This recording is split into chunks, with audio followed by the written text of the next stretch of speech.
Hello दोस्तों, कैसे हैं आप सब? कैसी तैयारी चल रही है आप लोगों की? और आज हम यहाँ पे एक नया टॉपिक लेकर आए हैं यूपीएलटी और यूपीएलटी साइंस और जेआईसी के लिए, जो कि सबसे इंपॉर्टेंट पार्ट है। ये आपका वेव ऑप्टिक्स का एक नेक्स्ट पार्ट है, डिफ्रैक्शन ऑफ लाइट, प्रकाश का विवर्तन।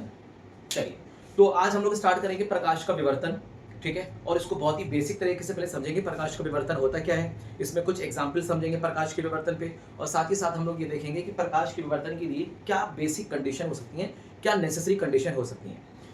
दोस्तों, जैसे कि आपने अक्सर देखा होगा कि जैसे मान लीजिए आप कमरे में बैठे हुए हैं और दूसरे या तीसरे कमरे में अगर आपके आसपास की जो फैमिली मेंबर्स अगर आपस में बात कर रहे हैं, तो कहीं ना कहीं वो बातें आपके कानों तक आ जाती हैं, या आप कुछ सुन लेते हैं, या कुछ भी चीज़ें आपके साउंड वेव आपके पास आ जाती है।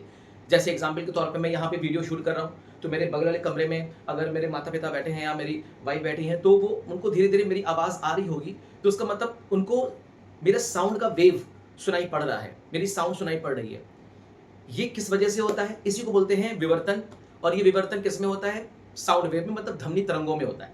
तो दोस्त, विवर्तन की घटना ध्वनि की तरंगों में भी होती है। जैसे आपको पता है व्यतिकरण ध्वनि की तरंगों में भी होता है। जैसे आपको पता है रिफ्लेक्शन, रिफ्रैक्शन साउंड वेव में भी होता है। इसी तरह से reflection, refraction, interference, diffraction light wave में भी होता है। लेकिन दोस्तों, कुछ ऐसी घटनाएं हैं जो ध्वनि तरंगों में नहीं होती, लेकिन प्रकाश के तरंगों के साथ होती हैं। जैसे कि फोटो इलेक्ट्रिक इफेक्ट, है ना। जैसे फोटो इलेक्ट्रिक इफेक्ट को आप हिंदी में क्या बोलेंगे? प्रकाश वैद्युत प्रभाव। जैसे कॉम्पटन इफेक्ट, जैसे कि पोलराइजेशन ऑफ लाइट, ध्रुवण। तो ये कुछ ऐसी घटनाएं हैं दोस्तों, जो ध्वनि तरंगों में नहीं होती, लेकिन प्रकाश के तरंगों में होती हैं। इसी तरह से ये एक बहुत इंपॉर्टेंट घटना है प्रकाश का और साउंड का भी।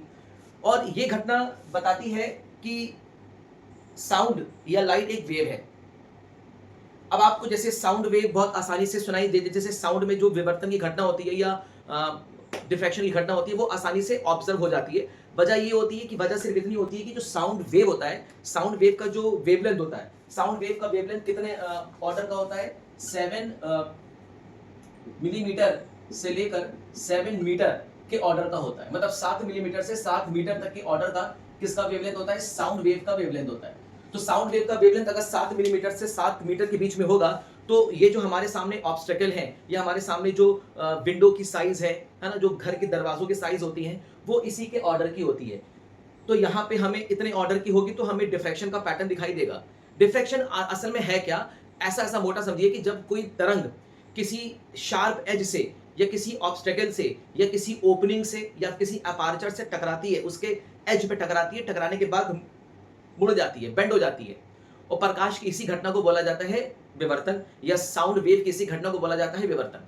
तो साउंड में तो विवर्तन की घटना बहुत आसानी से देखने को मिल जाती है, क्योंकि जो साउंड वेव का वेवलेंथ होता है वो 7 मिलीमीटर से 7 मीटर के ऑर्डर का होता है, और हमारे घर के जो आसपास के दरवाजे, विंडो होते हैं, इसका भी साइज लगभग इसी के ऑर्डर का होता है। तो साउंड वेव में विवर्तन की घटना देखने को मिलती है।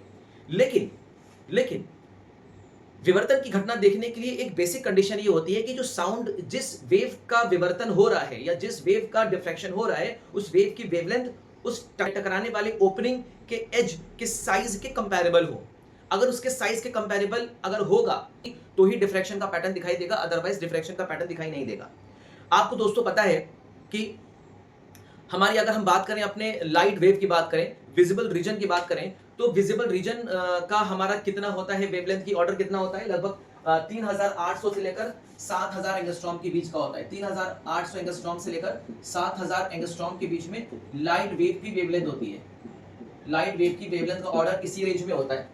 इसका मतलब लाइट वेव की वेवलेंथ का ऑर्डर अगर इस रेंज में है, तो हमारे आसपास जो ओपनिंग है या जो अपर्चर है, वो इसका साइज इसके बराबर नहीं है। उसका साइज तो बहुत बड़ा है, लेकिन लाइट की वेवलेंथ बहुत छोटी, इसलिए लाइट वेव में डिफ्रैक्शन हमें आमतौर पर दिखाई नहीं देता।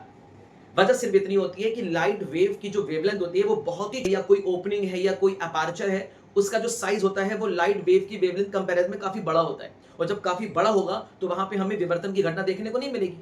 तो विवर्तन की घटना देखने के लिए सबसे बेसिक कंडीशन ये होनी चाहिए, और सबसे बेसिक कंडीशन ये होती है कि वेव का जो विवर्तन हो रहा है या वेव का जो डिफ्रैक्शन हो रहा है, उसके लिए साइज ऑफ द ओपनिंग या साइज ऑफ द अपर्चर की साइज लाइट के वेवलेंथ के कंपैरेबल अगर होगी, तो ही विवर्तन की घटना देखने को मिलेगी, अदरवाइज विवर्तन की घटना देखने को नहीं मिलेगी, डिफ्रैक्शन देखने को नहीं मिलेगा।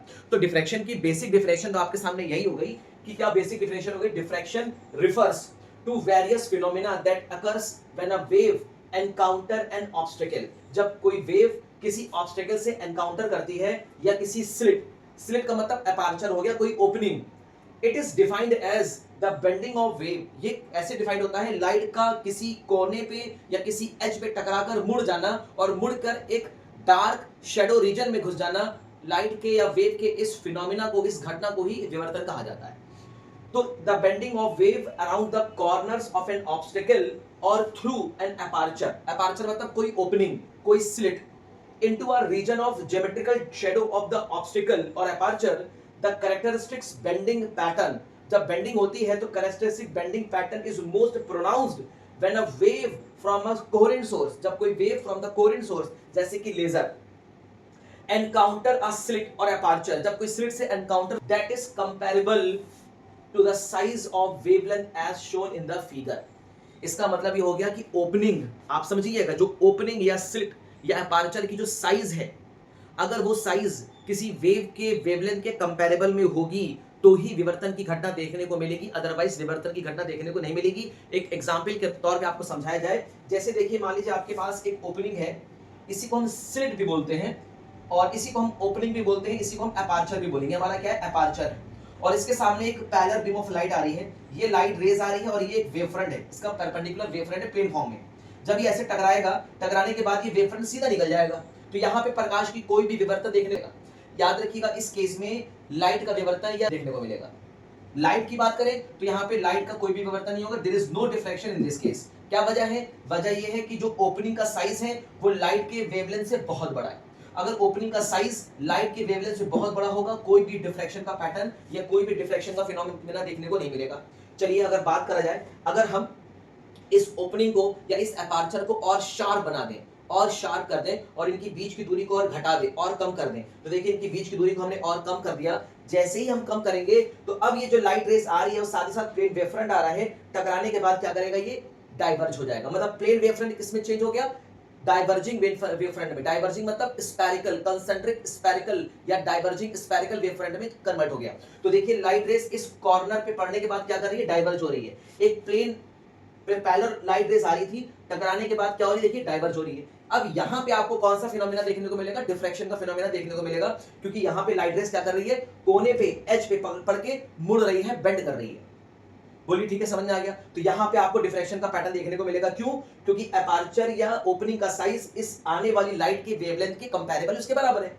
अगर मान लीजिए इनके बीच की साइज और छोटी कर दें, मतलब अपर्चर ओपनिंग की डिस्टेंस और कम कर दें और साइज और कम कर दें, जैसे कि इस केस में हमने ओपनिंग की साइज को और कम कर दिया, तो अब यहाँ पे और बढ़िया डिफ्रैक्शन देखने को मिलेगा। इसका मतलब डिफ्रैक्शन का फिनोमेना आपने को तभी मिलेगा या बढ़िया तरीके से देखने को तभी मिलेगा जब ओपनिंग या अपर्चर के बीच की डिस्टेंस जितनी कम होती जाएगी, और कम मतलब आने वाली लाइट वेव की वेवलेंथ से कम अगर आप ओपनिंग की साइज रखेंगे तो डिफ्रैक्शन का पैटर्न बहुत ही तगड़ा दिखाई देगा। तो आप यहां पे देखिए डिफ्रैक्शन क्या है, जब एक लाइट रेस किसी ओपनिंग से या किसी अपर्चर से टकराती है, एज पे टकराती है, टकराने के बाद एनकाउंटर हो जाती है, मतलब मुड़ जाती है, बेंड कर जाती है, और बेंड करके कहां चली जाती है, ज्योमेट्रिकल शैडो रीजन में चली जाती है, ज्योमेट्रिकल डार्क शैडो रीजन में चली जाती है, और प्रकाश किसी घटना को हम क्या बोलते हैं, विवर्तन बोला जाता है। क्योंकि हम लोग विवर्तन पढ़ रहे हैं लाइट में, तो हम लाइट विवर्तन की बात करेंगे, साउंड विवर्तन की बात नहीं करेंगे। लेकिन आपको ये समझना पड़ेगा विवर्तन की घटना साउंड में भी देखी जाती है। लेकिन दोस्तों याद रखिएगा, photo electric effect, Compton effect और पोलराइजेशन ऑफ लाइट, ये तीनों ऐसी घटनाएं हैं जो प्रकाश में देखी जाती हैं लेकिन ध्वनि तरंगों में देखी नहीं जाती, साउंड वेव में देखी नहीं जाती। तो ये बेसिक अभी डेफिनेशन हो गई डिफ्रैक्शन ऑफ लाइट की, प्रकाश के विवर्तन की। होप सो कि यहां तक समझ में आ गई होगी बात आपको। तो बेसिक कंडीशन क्या है डिफ्रैक्शन की? बेसिक कंडीशन ये है ओपनिंग का साइज। ओपनिंग का साइज अगर लाइट के वेवलेंथ के कंपैरेबल या उससे छोटा है तभी डिफ्रैक्शन देखने को मिलेगा, अदरवाइज डिफ्रैक्शन देखने को नहीं मिलेगा। जैसे यहाँ पे डिफ्रैक्शन आपको देखने को नहीं मिलेगा, यहाँ पे डिफ्रैक्शन देखने को मिलेगा, और यहाँ पे बहुत ही बढ़िया डिफ्रैक्शन आपको देखने को मिल रहा है। ठीक है दोस्त, तो ये आपकी बात हो गई डिफ्रैक्शन एज अ एग्जांपल के तौर पे समझ लीजिए डिफ्रैक्शन। ठीक है, आपने कभी ऐसे देखा होगा कि जैसे मान लीजिए आप बहुत दूर हैं और मान लीजिए एक चट्टान है, कोई पहाड़ है और वहां से सूरज निकल रहा है, तो सूरज जब एक पहाड़ के ऊपर चोटी पर टकराता है ना, तो आपको नहीं देखा, आपने देखा होगा एक लाइट, एक डिस्पर्स वाली लाइट निकलती है, एक डिस्पर्स वाली लाइट निकलती है। तो ये विवर्तन की घटना उस एज पे हो जाती है। मतलब पहाड़ के आपने देखा होगा ना, जैसे मान लीजिए आपके सामने ये पहाड़ है, ऐसे पहाड़ है और सूरज की किरणें ऐसे निकल रही है। जब सूरज की किरणें मान लीजिए यहाँ पे सूरज है और किरणें निकल रही है, तो जब यहाँ पे लाइट रेस पड़ेगी ना, तो पड़ने के बाद क्या होगा, इनका डिफ्रैक्शन इसी एज पर इनका डिफ्रैक्शन हो जाएगा, इसी एज पर इनका क्या होने लगेगा, डिफ्रैक्शन हो जाएगा। तो इस एज पर जो डिफ्रैक्शन होता है वो भी कैसा डिफ्रैक्शन है, वो ऑब्स्टेकल से डिफ्रैक्शन है। लेकिन डिफ्रैक्शन का फिनोमेना यहाँ भी देखने को मिलेगा, यहाँ भी देखने को मिलेगा। सब छोड़िए, मान लीजिए आपके पास दो लेजर ब्लेड है, आपके पास कैसी है, दो लेजर ब्लेड है। मान लीजिए आपके पास एक लेजर ब्लेड इस तरह की है, ठीक है, आपके पास दो लेजर ब्लेड है ये, है ना, और आपके पास एक और लेजर ब्लेड है, सेम आइडेंटिकल लेजर ब्लेड आपके पास ये है, और दोनों लेजर ब्लेड को आप ऐसे जोड़ दीजिए और इनकी बीच की दूरी को बिल्कुल कम कर दीजिए, एकदम कम कर दीजिए, एकदम कम ऐसे कर दीजिए, जिनकी बीच की दूरी को बिल्कुल मिनिमाइज कर दीजिए। चलिए, इनकी बीच की दूरी को हमने क्या कर दिया, एकदम मिनिमाइज कर दी। अब यहां से आप एक लेजर लाइट जब ऐसे दिखाएंगे ना, तो इस एज पर क्या करेगी, लाइट रेस बेंड कर जाएगी। तो डिफ्रैक्शन का पैटर्न आपको यहां भी देखने को मिलेगा, यहां भी देखने को मिलता है डिफ्रैक्शन का पैटर्न। तो इस बात का ध्यान रखिएगा, डिफ्रैक्शन के पैटर्न को देखने के लिए सबसे नेसेसरी कंडीशन क्या है कि दो अपर्चर या ओपनिंग की साइज अगर लाइट की वेवलेंथ के कंपैरेबली उससे छोटी है, तो डिफ्रैक्शन का पैटर्न देखने को मिलेगा। जैसे यहां पे आपको डिफ्रैक्शन का पैटर्न देखने को मिलेगा। तो जब आप एक रेजर लाइट मारेंगे ना, तो जब आप पीछे की तरफ देखेंगे तो काफी चमकीला चमकीला सा दिखाई देगा, नजर आएगा, तो वो डिफ्रैक्शन का ही फिनोमेना है। ठीक है दोस्त, तो ये बात हो गई बेसिक हमारे डिफ्रैक्शन के डेफिनेशन की। डिफ्रैक्शन क्या होता है, क्या नहीं होता है, बात समझ में आ गई। अब थोड़ा एग्जांपल के तौर पे समझ लीजिए कि डिफ्रैक्शन को हम थोड़ा सा एग्जांपल से समझाएंगे कि डिफ्रैक्शन है क्या, और इसको एग्जांपल के तरीके आपको समझा देंगे कि क्या होता है डिफ्रैक्शन, कैसे हम डिफ्रैक्शन को एक्सप्लेन करते हैं। ठीक है, तो बस बने रहिए, चलते हैं एग्जांपल्स ऑफ डिफ्रैक्शन के ऊपर। देखिए दोस्तों, डिफ्रैक्शन ऑफ लाइट को समझाने के लिए हम दो ऑब्जेक्ट्स लेते हैं। हम एक ले लेंगे स्लिट, या फिर ओपनिंग कह सकते हैं, हम इसे अपर्चर बोल सकते हैं। ये हमारे सामने एक मोनोक्रोमेटिक लाइट है, जैसे लेजर बीम हो गई, जैसे अपने पास क्या हो गया, लेजर बीम हो गई, एक अच्छी कोहेरेंट मोनोक्रोमेटिक लाइट है। इसमें से जब लाइट वेव निकलेगी तो देखिए ये क्या है, ओपनिंग है। तो लाइट रेस यहाँ से क्या निकलेगी, सीधी निकल जाएगी ऐसे, और यहाँ से क्या निकलेगी, बिल्कुल सीधी निकल जाएगी। मतलब आपके एक्सपेक्टेशन के अकॉर्डिंग आप ये जानते हैं कि light travel in a straight path. Light कैसे चलती है, light travel in a straight path, मतलब rectilinear propagation of light, rectilinear propagation of light. आपने लाइट का रेक्टिलिनियर प्रोपोगेशन पढ़ा होगा, और ये एक्सप्लेन कब होता है, जब हम ये इसको एक्सप्लेन किया जा सकता है रिफ्लेक्शन और रिफ्रैक्शन के बेसिस पे। दो फिनोमेना हैं जो लाइट के रेक्टिलिनियर प्रोपोगेशन को प्रूव करते हैं। पहला, रिफ्लेक्शन ऑफ लाइट से इस बात की पुष्टि होती है कि लाइट एक सीधी रेखा में चलती है। दूसरा, रिफ्रैक्शन से इस बात की पुष्टि होती है कि लाइट एक सीधी रेखा में चलती है। मतलब लाइट वेव या light rays travel in a straight path, और इस तरह के मोशन को बोलते हैं रेक्टिलिनियर प्रोपोगेशन। और रेक्टिलिनियर प्रोपोगेशन को कैसे प्रूव करते हैं, रिफ्लेक्शन और रिफ्रैक्शन से करते हैं। आपको तो ये पता है कि लाइट रेस सीधी चलती है, तो आपका एक्सपेक्टेशन यही था कि लाइट रेस बिल्कुल स्ट्रेट चल रही है, स्ट्रेट चल के सीधी निकल जाएगी, और यहां से लाइट चलेगी, सीधी निकल जाएगी यहाँ पे। इसका मतलब इतने रीजन में आपको क्या देखने को मिलेगा, एक इल्यूमिनेटेड रीजन या ब्राइट रीजन मिलेगा, क्योंकि जगह खाली है, तो जितनी भी लाइट रेस है सब यहां से निकल के यहां चली जाएगी। मतलब लाइट रेस इतनी जगह पे आ जाएगी। मतलब यहाँ पे आपको क्या मिलेगा, इल्यूमिनेटेड रीजन या ब्राइट स्पॉट मिलेगा, ब्राइट रीजन मिलेगा। यहाँ पे आपको रोशनी मिलेगी, और इसके ऊपर आपको अंधेरा मिलेगा, इसके नीचे आपको अंधेरा मिलेगा। इसका मतलब इस पॉइंट को अगर हम ए मान लें, इस पॉइंट को अगर आप बी मान लें, तो ए और बी पॉइंट के बीच में आपको क्या मिलेगा, बिल्कुल ब्राइट रीजन मिलेगा, रोशनी मिलेगी। और ए के ऊपर और बी के नीचे आपको क्या मिलेगा, अंधेरा मिलेगा, मतलब डार्क रीजन मिलेगा। तो ए के नीचे को बोलते हैं ज्योमेट्रिकल शेडो या डार्क रीजन, और ए के ऊपर को बोलते हैं ज्योमेट्रिकल शेडो या डार्क रीजन। एक्सपेक्टेशन तो यही थी कि लाइट रेस क्या करेगी, बिल्कुल सीधी निकल गई, और यहां से लाइट रेस जा रही है, टकराने के बाद वापस लौट जाएगी, टकराने के बाद रिफ्लेक्ट कर जाएगी, क्योंकि यहाँ पे क्या है, एक हमने उसको ब्लॉक कर दिया। ये लाइट रेस को, ये दोनों ऑब्स्टेकल क्या करें, लाइट के रेस को ब्लॉक कर रहे हैं। तो यहां से जो ओपनिंग खुली हुई है, इस ओपनिंग से लाइट रेस क्या कर जाएगी, पास कर जाएगी, और इसी ओपनिंग को हम क्या बोलते हैं, स्लिट या फिर अपर्चर बोलते हैं। और हमने ये मान लिया है कि यहाँ पे इस अपर्चर को जो साइज है इसको हम डी मान लें, तो लाइट के वेवलेंथ के कंपैरिजन में क्या है, लाइट के वेव के कंपैरिजन में है। मतलब वेवलेंथ ऑफ लाइट अगर देखा जाए तो लाइट की वेवलेंथ बड़ी है और इसका अपर्चर क्या है, छोटा है। तो यहाँ पे डिफ्रैक्शन का फिनोमेना आपको देखने को मिलेगा दोस्तों, बहुत ही बढ़िया। अब कैसे डिफ्रैक्शन होता है, तो एक्सपेक्टेशन ये थी कि लाइट रेस सीधी निकल गई, लेकिन वास्तविकता में ऐसा नहीं होता दोस्त। देखा जाता है कि जब लाइट रेस यहाँ से मुड़ती है, यहाँ पे जब टकराती है, तो टकराने के बाद क्या करती है, थोड़ा सा बेंड कर जाती है, और लाइट रेस यहाँ तक चली जाती है। मतलब इतने पार्ट में भी आपको क्या देखने को मिलता है, ब्राइट रीजन देखने को मिलता है। मतलब इतने पार्ट तक आपको इल्यूमिनेटेड रीजन देखने को मिलेगा।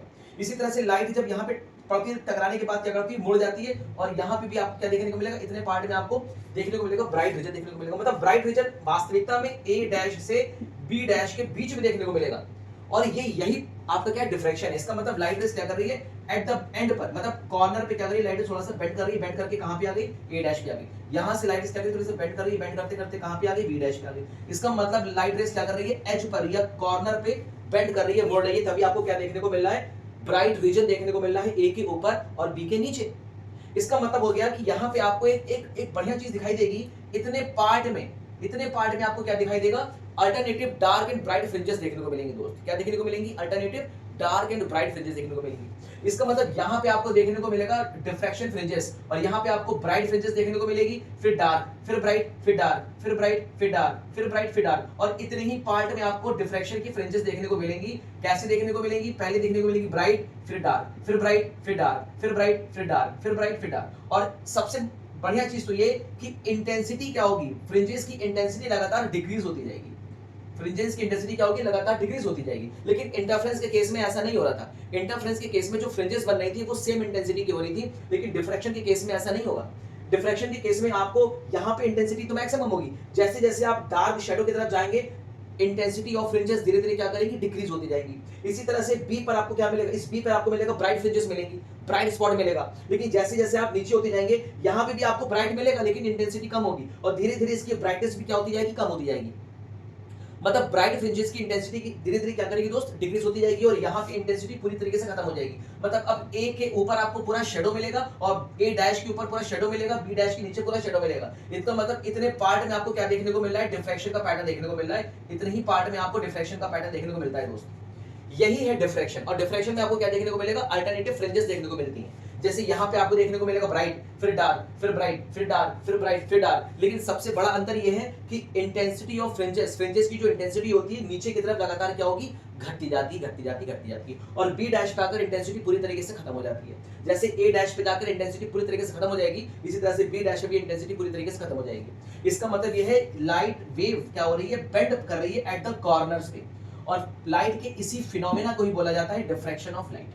बोलिए ठीक है। इसका मतलब लाइट क्या कर रही है, ज्योमेट्रिकल शैडो या डार्क रीजन में भी एंटर कर रही है। देखो डिफ्रैक्शन का एग्जांपल तो यही था ना, what is diffraction of light, it's the bending of light at the opening और obstacle and enter in dark shadow region, या ज्योमेट्रिकल डार्क और शैडो रीजन में एंटर कर जाना, ये कॉल्ड डिफ्रैक्शन ऑफ लाइट। इसका मतलब देखिए लाइट रेस क्या कर रही है, ज्योमेट्रिकल रीजन मतलब ज्योमेट्रिकल शैडो में भी एंटर कर रही है। वास्तविकता में लाइट रेस को बस ए से बी तक ही रहना चाहिए था, लेकिन ये ए के ऊपर भी जा रही है, बी के नीचे भी जा रही है, और एक पोजीशन तक रहेगी। उसके बाद फिर पूरी तरीके से आपको क्या मिलेगा, शैडो मिलेगा, और बी डैश के नीचे भी आपको पूरा क्या मिलेगा, शैडो मिलेगा। बोलो क्लियर है दोस्त। इसी को बोलते हैं लाइट डिफ्रैक्शन ऑफ लाइट। ये क्या है, आपका लाइट का डिफ्रैक्शन है। अब ये तो आपने समझ लिया स्लिट या ओपनिंग से या अपर्चर से, इस तरीके से। देखिए इसको आप हाइगेंस के प्रिंसिपल से भी समझ सकते हैं। कैसे समझेंगे, देखिए इस पॉइंट सोर्स से आपको क्या निकलेगी, वेवलेट्स निकलेंगी। पॉइंट सोर्स से क्या निकलेंगी, वेवलेट्स। और जैसी वेवलेट्स इस पड़ेगी, इस पॉइंट पड़ेगी, तो यहाँ पे हर एक पॉइंट आपका किस तरह बिहेव करता है, एक लाइट सोर्स की तरह बिहेव करेगा। ये सेकेंडरी वेवलेट्स एमिट करेगा। तो यहाँ पे क्या एमिट हो रही है, सेकेंडरी वेवलेट्स एमिट हो रही है। तो सेकेंडरी वेवलेट्स कहाँ चली जाती है, आपकी ए डैश पे भी सेकेंडरी वेवलेट्स आ जाती हैं। इसका मतलब ब्राइट रीजन आपको कहाँ मिलेगा, ए डैश पे भी देखने को मिलेगा, मतलब ए के ऊपर भी देखने को मिलेगा। इसी तरह से यहाँ पे भी सेकेंडरी वेवलेट्स निकलेंगी, और सेकेंडरी वेवलेट्स कहाँ चली जाएंगी, बी डैश पे चली जाएंगी। इसका मतलब ब्राइट रीजन आपको बी डैश पे भी देखने को मिलेगा। तो एक्सपेक्टेशन तो अपनी ये थी कि हमें ब्राइट रीजन ए से बी तक देखने को मिलेगा, लेकिन वास्तविकता में ब्राइट रीजन हमें ए डैश से बी डैश के बीच में देखने को मिल रहा है। और सबसे इत्तेफाक वाली बात है कि ए पे हमारी ब्राइट फ्रिंज बन रही है, और जैसे जैसे हम ऊपर जा रहे हैं ए से ए डैश की तरफ हमारी फ्रिंजेस की इंटेंसिटी डिक्रीज होती जा रही है, और होते होते धीरे धीरे धीरे क्या करेगी, पूरी तरीके से समाप्त हो जाएगी। इसी तरह से बी पे हमारी इंटेंसिटी मैक्सिमम होगी, फ्रिंज की इंटेंसिटी मैक्सिमम होगी, और धीरे धीरे जैसे जैसे नीचे जाएंगे इंटेंसिटी फ्रिंज की धीरे धीरे डिक्रीज होकर समाप्त हो जाएगी। इसका मतलब डिफ्रैक्शन की जो फ्रिंजेस हैं बस इसी पोर्शन पे मिल रही है, इसी पोर्शन मिल रही है, इसी पोर्शन पे आपको डिफ्रैक्शन की फ्रिंजेस देखने को मिलती हैं दोस्तों। तो डिफ्रैक्शन का फिनोमेना हम हाइगेंस के प्रिंसिपल से भी क्या कर सकते हैं, एक्सप्लेन कर सकते हैं। तो ये बात आपने स्लिट और ओपनिंग अपर्चर में करी, अब आप थोड़ा सा ऑब्स्टेकल में भी कर सकते हैं। कंडीशन वही होगी, ऑब्स्टेकल की साइज अगर लाइट की वेवलेंथ के कंपैरेबल है या उससे छोटी है, तभी आपको डिफ्रैक्शन का फिनोमेना देखने को मिलेगा, अदरवाइज डिफ्रैक्शन का फिनोमेना देखने को नहीं मिलेगा। लेकिन ऑब्स्टेकल के केस में ऐसा कोई नेसेसरी कंडीशन नहीं है। ऑब्स्टेकल के केस में क्या होता है कि इस एंड पे, इस एज पर और इस कॉर्नर पे लाइट की वेव क्या करती है, बेंड कर जाती है। अब देखिए आपका एक्सपेक्टेशन ये था कि हमारा तो ये पहला ऑब्स्टेकल है, मान लीजिए कोई ऑब्स्टेकल है, और ये मोनोक्रोमेटिक लाइट वेव है। जैसे इसकी वेवलेंथ कितनी है, मान लीजिए इसकी वेवलेंथ आपको पता होनी चाहिए, इसकी वेवलेंथ कितनी होती है, 3800 एंगस्ट्रॉम से लेकर 7000 एंगस्ट्रॉम तक होती है। जैसे मान लीजिए लेजर लाइट। अब देखिए लाइट रेस इस पॉइंट पे जा रही है, सीधी निकल रही है, और इस पॉइंट पे जा रही है, सीधी निकल रही है। तो इसका मतलब यह है कि आपको इतने बीच में आपको क्या मिलेगा, शेडो, क्योंकि यहाँ पे क्या रखा है, ऑब्स्टेकल, और ऑब्स्टेकल के सामने आपको क्या मिलेगा, अंधेरा। इसका मतलब ये ज्योमेट्रिकल शेडो रीजन है, या फिर हम इसको कह सकते हैं डार्क रीजन। मतलब इसके बीच में आपको क्या मिलने वाला है दोस्त, इसके बीच में आपको मिलेगा अंधेरा। ए बी के बीच में आपको क्या मिलेगा, अंधेरा मिलेगा। आपका एक्सपेक्टेशन यही था कि आपको ए और बी के बीच में क्या मिलने वाला है, अंधेरा मिलने वाला है। इसका मतलब ए के ऊपर आपको पूरा एल्यूमिनेटेड रीजन या ब्राइट रीजन मिलेगा, और बी के नीचे आपको पूरा एल्यूमिनेटेड या ब्राइट रीजन मिलेगा। मतलब ए के ऊपर पूरी रोशनी मिलेगी और बी के नीचे पूरी रोशनी मिलेगी, क्योंकि लाइट रेस देखिए कैसे जा रही है, लाइट रेस ऐसे जा रही है, ऐसे जा रही है, तो पूरी रोशनी मिलने वाली है। इसका मतलब इसी पार्ट के सामने आपको क्या देखने को मिलेगा, ज्योमेट्रिकल शेडो या फिर डार्क रीजन देखने को मिलेगा। आपकी एक्सपेक्टेशन तो यही थी, लेकिन वास्तविकता क्या है, वास्तविकता ऐसा नहीं है। वास्तविकता ये कहती है कि जब लाइट वेव किसी एज पर पड़ती है तो पड़ने के बाद बेंड कर जाती है, और बेंड करके शेडो रीजन या डार्क रीजन में भी एंटर कर जाती है। इसका मतलब ये देखा गया कि लाइट रेस जैसे ही यहाँ पे गई तो यहाँ पे टकराने के बाद क्या कर गई, बेंड कर गई ऐसे, और जैसे ही लाइट रेस गई यहाँ पे टकराने के बाद बेंड कर गई ऐसे। इसका मतलब अब वास्तविकता में देखा जाए तो लाइट रेस कहाँ पे आ रही है, इतने पार्ट में आ रही है। लाइट रेस कहाँ आ रही है, इतने पार्ट में आ रही है। मतलब डार्क रीजन ए और बी नहीं है, ए डैश और बी डैश आपका क्या है, डार्क रीजन है। मतलब अब डार्क रीजन ए डैश बी डैश है, जबकि हमने सोचा ये था कि डार्क रीजन ए और बी के बीच में है, लेकिन डार्क रीजन ए और बी के बीच में नहीं है, डार्क रीजन ए डैश बी डैश के बीच में है। यहां से लेकर यहां तक आपको क्या देखने को मिलेगा, पूरा डार्क स्पॉट, या कह सकते हैं रीजन, डार्क स्पॉट या डार्क रीजन। इसका मतलब यहां पे आपको क्या देखने को मिल रहा है, डिफ्रैक्शन देखने को मिल रहा है। यहां भी क्या देखने को मिल रहा है, डिफ्रैक्शन देखने को मिल रहा है। बोलो ठीक है दोस्त। अब कंडीशन वही है कि यहाँ पे आपको क्या देखने को मिलेगा, ब्राइट फ्रिंज देखने को मिलेगी, और धीरे धीरे धीरे धीरे धीरे धीरे हमारी फ्रिंजेस की इंटेंसिटी क्या होगी, कम होती होती, यहाँ पे इंटेंसिटी जीरो हो जाएगी। क्लियर है। यहाँ पे आपको ब्राइट फ्रिंज देखने को मिलेगी, और धीरे धीरे जैसे जैसे हम डार्क रीजन के अंदर एंटर करेंगे, ब्राइट फ्रिंज की इंटेंसिटी धीरे धीरे डिक्रीज करते करते करते करते इस ए डैश पर आकर पूरी तरीके से जीरो हो जाएगी। इसी तरीके से बी पे आपको ब्राइट स्पॉट मिलेगा, और जैसे जैसे हम डार्क रीजन के अंदर जाएंगे, ब्राइट स्पॉट की इंटेंसिटी धीरे धीरे धीरे धीरे डिक्रीज करते करते करते करते बी डैश पर आते आते पूरी तरीके से जीरो हो जाएगी। इसका मतलब ये हो गया कि आपको ये प्रॉपर तरीके से ए डैश बी डैश हमारा क्या है, प्रॉपर डार्क रीजन है, और ए से ए डैश और बी से बी डैश के बीच में आपको क्या देखने को मिल रहा है, डिफ्रैक्शन का फिनोमेना देखने को मिल रहा है दोस्त, विवर्तन का फिनोमेना देखने को मिल रहा है। ये आपको क्या देखने को मिल रहा है, डिफ्रैक्शन का फिनोमेना यहीं पे आपको देखने को मिलता है। और डिफ्रैक्शन की फ्रिंजेस इसी एरिया के अंदर ही बनती हैं, इसी एरिया के अंदर बनती हैं। और कैसे बनेगी, यहाँ पे ब्राइट बनेगा, जैसे जैसे हम डार्क रीजन के अंदर एंटर करेंगे, इंटेंसिटी ऑफ ब्राइट फ्रिंजेस धीरे धीरे धीरे धीरे डिक्रीज करेगी, और डिक्रीज करते करते ए डैश पर आते आते जीरो हो जाएगी, यहाँ पे बी डैश पे आते आते जीरो हो जाएगी। तो ये डिफ्रैक्शन ऑफ लाइट है, लाइट का डिफ्रैक्शन है। हम अलग अलग एग्जांपल से समझ सकते हैं, और यहाँ पे आप इसको कैसे समझेंगे, हम हाइगेंस के वेव प्रिंसिपल से भी हम इसको समझ सकते हैं। यहाँ पे आपकी क्या निकलेगी, वेव फ्रंट निकलेगी, ऐसे ऐसे वेव फ्रंट निकलेगी, और जैसे वेव फ्रंट यहाँ पहुंचेगी तो इस एच पर जाकर वेव फ्रंट क्या करेगी, इस पॉइंट पर जाकर वेवफ्रंट पे मौजूद हर एक पार्टिकल क्या काम करता है, लाइट सोर्स की तरह काम करता है अकॉर्डिंग टू हाइगेंस, और वो क्या इमिट करता है, सेकेंडरी वेवलेट्स इमिट करता है। तो ये क्या इमिट करेगा, सेकेंडरी वेवलेट्स इमिट करेंगे, और सेकेंडरी वेवलेट्स इमिट करते करते ये कहां तक आ जाएंगी, डार्क रीजन तक आ जाएंगी। इसी तरीके से इस पॉइंट पर आने वाला जो सेकेंडरी वेवलेट्स है वो सेकेंडरी वेवलेट्स इमिट करेगा, और सेकेंडरी वेवलेट्स इमिट करते करते ये कहां तक आ जाएगा, डार्क रीजन तक आ जाएगा। तो हम इसको हाइगेंस के प्रिंसिपल से भी एक्सप्लेन कर सकते हैं। तो ये तभी पॉसिबल है जब हम लाइट को क्या मान के चलें, वेव मान के चलें। तो डिफ्रैक्शन और इंटरफेरेंस दो ऐसे फिनोमेना हैं, और पोलराइजेशन ऑफ लाइट तीन ऐसे फिनोमेना हैं जो लाइट को वेव मानते हैं, पार्टिकल और रेज नहीं मानते। ये रे कैरेक्टर नहीं मानते, ना तो पार्टिकल कैरेक्टर मानते। हालांकि हाइगेंस की वेव थ्योरी से हम रिफ्लेक्शन का फिनोमेना भी एक्सप्लेन कर सकते हैं, रिफ्रैक्शन का फिनोमेना भी एक्सप्लेन कर सकते हैं। ठीक है दोस्त। तो याद रखिएगा, डिफ्रैक्शन ऑफ लाइट पूरी तरीके से लाइट के लीनियर प्रोपगेशन या रेक्टिलिनियर प्रोपगेशन को पूरी तरीके से क्या करता है, नकार देता है। अगर वाकई में अगर लाइट रेज अगर स्ट्रेट पाथ में चलती या इसका रेक्टिलिनियर प्रोपगेशन होता तो ऐसा संभव नहीं होता। ऐसा संभव हो रहा है, प्रैक्टिकली देखा गया है, तभी तो ये पॉसिबल, प्रैक्टिकली देखा गया ना इसको। इसका मतलब ये है कि लाइट एच पे जाकर मुड़ रही है, और ये तभी पॉसिबल हो सकता है जब लाइट एक वेव होगी। तो वेव ही तो जाके क्या करेगी, अपने एच पे जाकर बेंड कर जाएगी, बेंड करके इस पाथ पे चली जाएगी। तो यहाँ पे आपको डिफ्रैक्शन का फिनोमेना देखने को मिलता है, और ये आपका हो गया एग्जांपल्स ऑफ डिफ्रैक्शन। एक तो हमने अपर्चर पे ले लिया, दूसरा हमने ऑब्स्टेकल पे ले लिया। तो यही आपके डिफ्रैक्शन के जो पैटर्न्स है वो अलग अलग हमारे टाइप्स ऑफ डिफ्रैक्शन में बढ़ जाते हैं। जैसे हमारे एक होता है फ्रेस्नेल्स डिफ्रैक्शन, दूसरा होता है फ्रॉनहोफर डिफ्रैक्शन। तो फ्रेस्नेल्स टाइप डिफ्रैक्शन अलग होता है, फ्रॉनहोफर टाइप डिफ्रैक्शन अलग होता है। फ्रेस्नेल्स डिफ्रैक्शन काफी कॉम्प्लेक्स होता है, और इसमें जो फ्रिंजेस की जो इंटेंसिटी होती है, ब्राइट फ्रिंजेस की जो इंटेंसिटी होती है लेस शार्प, बहुत ही कम शार्प होती है। लेकिन फ्रॉनहोफर डिफ्रैक्शन में डिफ्रैक्शन का पैटर्न बहुत ही आसानी से देखने को मिल जाता है, और फ्रिंजेस ब्राइट फ्रिंजेस की जो इंटेंसिटी होती है काफी अच्छी होती है। तो फ्रॉनहोफर डिफ्रैक्शन फ्रेस्नेल डिफ्रैक्शन से काफी अच्छा होता है, काफी मामले में अच्छा होता है। इसके कुछ डिफरेंसेस भी हैं, हम आगे इसके डिफरेंसेस भी एक्सप्लेन करेंगे। तो दोस्त इतनी सी बात हो गई हमारी डिफ्रैक्शन ऑफ लाइट की, हो सकता हो आपको बात समझ में आ गई होगी। तो अब चलते हैं, अब आपको मैं बताता हूं बेसिक डिफरेंस क्या होता है डिफ्रैक्शन और इंटरफेरेंस के ऊपर। इंटरफेरेंस मतलब व्यतिकरण, डिफ्रैक्शन का मतलब विवर्तन। दोनों ही फिनोमिना लाइट के वेव को एक्सप्लेन करते हैं।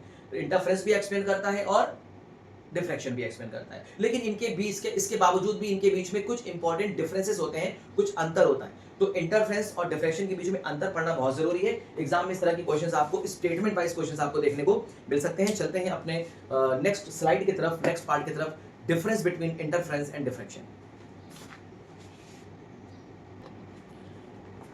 देख दोस्तों, ये व्यतिकरण और इंटरफेरेंस मतलब इंटरफेरेंस और डिफ्रैक्शन पे ये बेसिक डिफरेंस है। हालांकि इस डिफरेंस को मुझे डिफ्रैक्शन के बाद बताना चाहिए था, लेकिन कोई बात नहीं, अभी से आप देख लीजिए, इतना बेसिक तो आपको पता ही होगा। देखिए इंटरफेरेंस और डिफ्रैक्शन में क्या बेसिक डिफरेंस है। इंटरफेरेंस आप ऐसा समझिए superposition of wavefront, superposition of wavefront which is coming from the same source, जो सेम सोर्स से वेव आ रही है उसका सुपरपोजिशन है। डिफ्रैक्शन क्या होता है, डिफ्रैक्शन होता है superposition of wavelets which are coming from the different part of the wavefront, जो वेवफ्रंट के अलग अलग पार्ट से आ रही हैं। जैसे मान लीजिए आपके सामने एक सोर्स है और ये आपके सामने क्या है, वेवफ्रंट है, और मान लीजिए वेवफ्रंट पे मौजूद हर एक पार्टिकल क्या करता है, न्यू सोर्स की तरह बिहेव करता है, तो ये क्या इमिट करेगा, सेकेंडरी वेवलेट्स इमिट करेगा, और ये भी क्या करेगा, सेकेंडरी वेवलेट्स इमिट करेगा। तो जब वेवलेट्स आपस में इमिट करेंगी, जब ये वेवलेट्स आपस में सुपरपोज करेंगी, तब इन्हें बोलते हैं डिफ्रैक्शन। क्या बोलते हैं दोस्त, डिफ्रैक्शन बोलते हैं। और जब सेम सोर्स से निकलने वाली दो वेवफ्रंट्स आपस में सुपरपोज करेंगे तो उन्हें बोलेंगे इंटरफेरेंस। तो देखिए हमने इसका बेसिक यहाँ पे डिफरेंस लिखा हुआ है, तो आप इस बेसिक डिफरेंस को अच्छी तरह से याद कर लीजिए, अपने नोट्स में लिख लीजिएगा। स्टेटमेंट वाइज क्वेश्चन आ सकता है।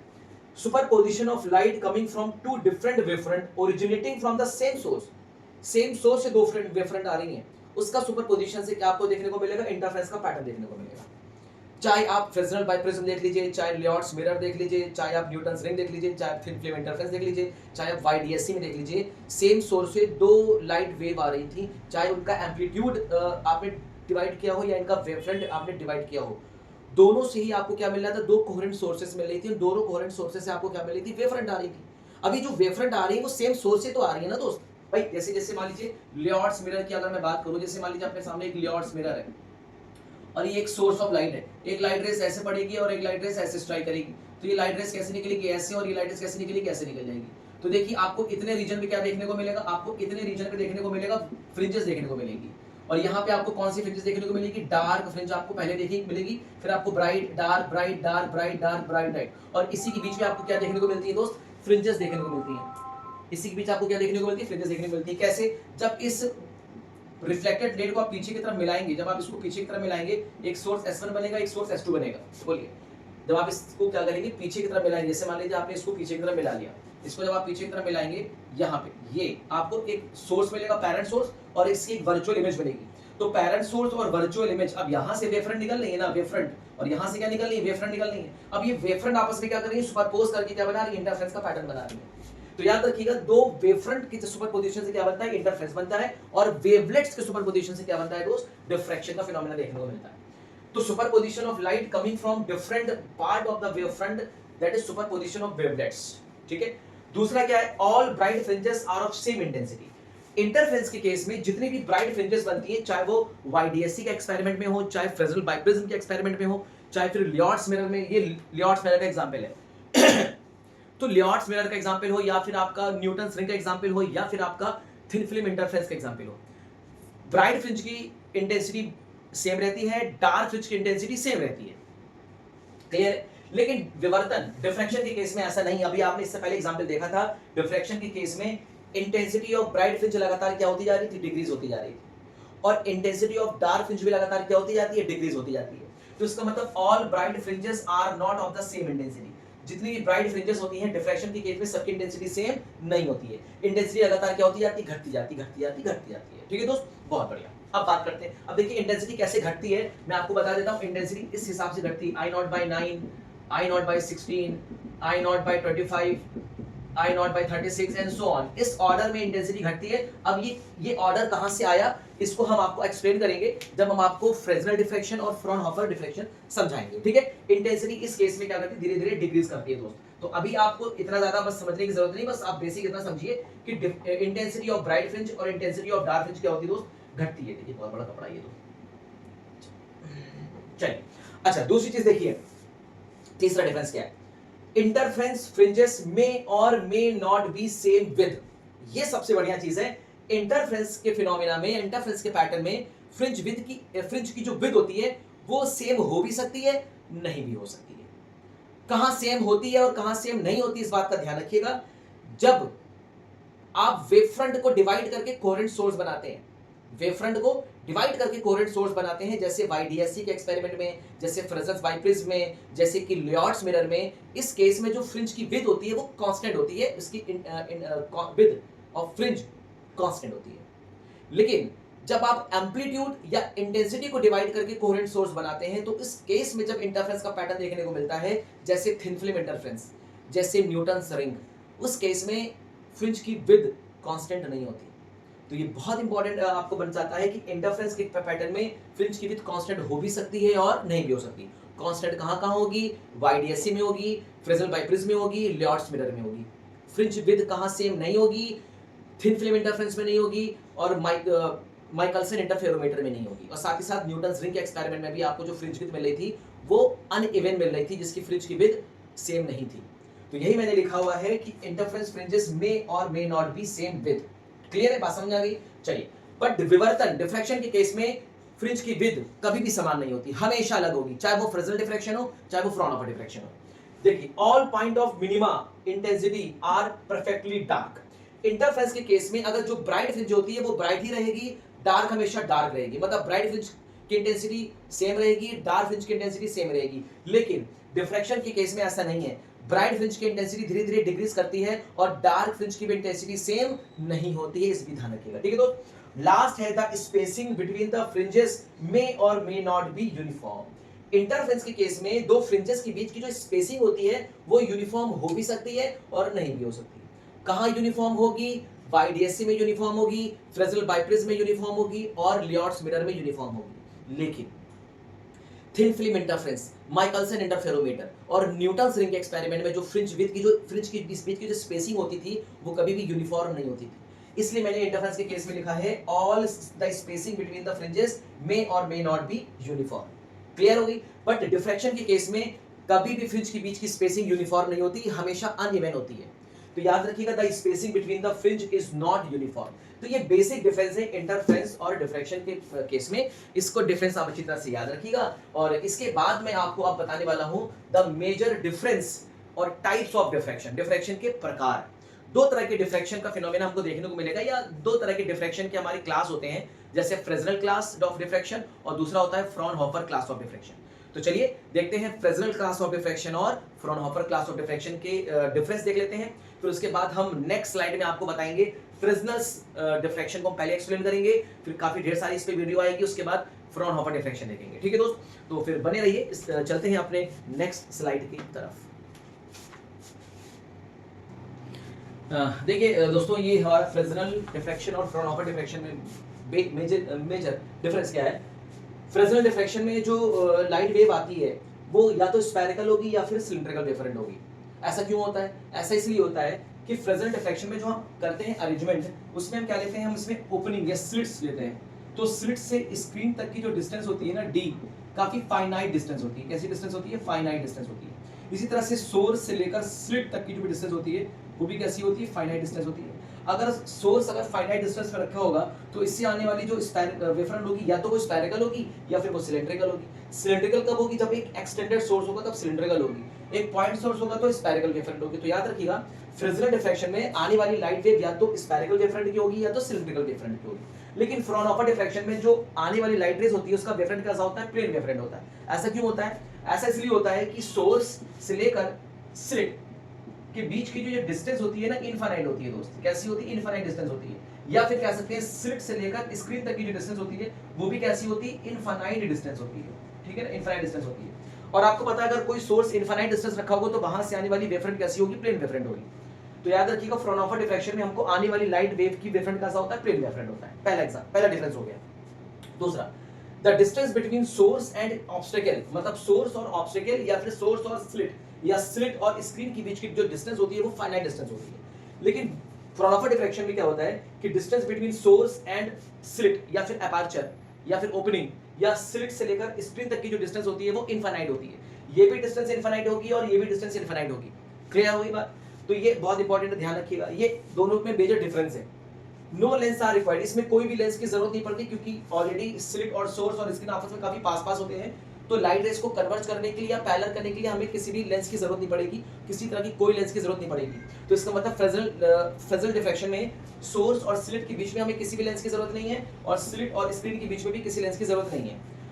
फ्रॉनहोफर डिफ्रैक्शन में क्या होगा कि सोर्स और स्लिट के बीच में हमें एक लेंस की जरूरत है क्योंकि हमारा सोर्स कहां पे रखा हुआ है, इन्फिनिटी पे रखा हुआ है। तो लाइट रेस को पैरेलल करने के लिए हमें इस लेंस की जरूरत पड़ेगी। इस लेंस से लाइट रेस क्या होगी, पैरेलल हो जाएगी। और इसके बाद हम एक और लेंस लगाएंगे स्लिट और स्क्रीन के बीच में ताकि पैरेलल लाइट रेस आपस में कन्वर्ज करके यहाँ पे एक इमेज बन जाए, यहाँ पे एक डिफ्रैक्शन का पैटर्न देखने को मिले। तो याद रखिएगा, दो लेंस की जरूरत पड़ती है फ्रॉनहोफर डिफ्रैक्शन में, किसी भी लेंस की जरूरत नहीं पड़ती फ्रेस्नेल डिफ्रैक्शन में। ठीक है, अच्छा। The diffracted wavefront on aperture is either cylindrical or spherical, मतलब फ्रेस्नेल डिफ्रैक्शन में अपर्चर के कोने पे जो हमारा डिफ्रैक्टेड वेव है, तो डिफ्रैक्टेड वेव का शेप कैसा होगा, स्फेरिकल होगा दोस्त, या फिर सिलिंड्रिकल होगा। अगर सोर्स स्फेरिकल, अगर सोर्स पॉइंट सोर्स है तो यहां से जो वेवलेट्स निकलेंगे वो भी स्फेरिकल फॉर्म में होंगी। तो याद रखिएगा, diffracted wavefront on the aperture is either cylindrical और स्फेरिकल। अगर सोर्स आपका एक्सटेंडेड हुआ तो सिलिंड्रिकल होगा, पॉइंट हुआ तो स्फेरिकल होगा। लेकिन यहाँ पे जो अपर्चर पे या अपर्चर के एज पर जब लाइट रेज डिफ्रेक्ट हो रही है तो डिफ्रेक्टेड होने पे जो वेवफ्रंट होता है वो कैसा होता है, प्लेन वेवफ्रंट होता है। इस बात का ध्यान रखिएगा। और लास्ट एग्जांपल है, लास्ट इसके डिफरेंस इनके एग्जांपल हैं, जैसे कि फ्रेस्नेल डिफ्रैक्शन के एग्जांपल है, जैसे diffraction from rectangular sheets, rectangular sheet से डिफ्रैक्शन हो गया। जैसे दो रेजर ब्लेड्स के बीच में हम डिफ्रैक्शन का पैटर्न कराते हैं, जैसे सर्कुलर अपर्चर से डिफ्रैक्शन, जैसे डिफ्रैक्शन फ्रॉम सिंगल स्लिट से डिफ्रैक्शन।